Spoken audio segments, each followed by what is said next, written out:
คุณอันใหญ่หลวง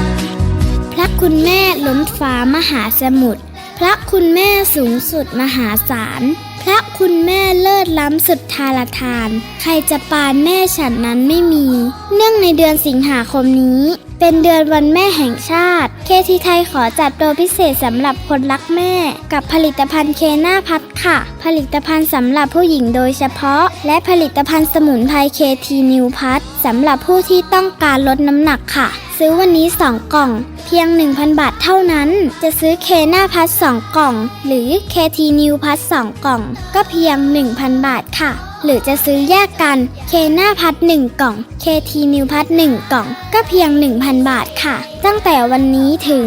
31สิงหาคม2558นี้ค่ะรักแม่มอบสิ่งดีๆให้กับแม่กันนะคะควรคิด